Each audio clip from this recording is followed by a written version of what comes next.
actually don't believe that there's a big rush per se. It's easy for us to imagine waves coming as massive crashing tidal waves, but the reality is that there's a series of waves that build and build and build. And frankly, I think that the pandemic has exacerbated, interest in the metaverse.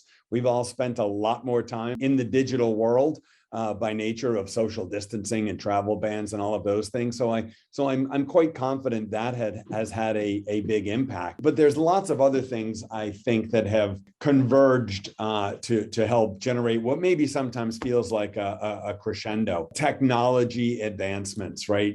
Ubiquitous connectivity and cloud compute, advances in digital eyewear and head-mounted displays. So I actually believe that it's all of those things that are contributing to get us here today.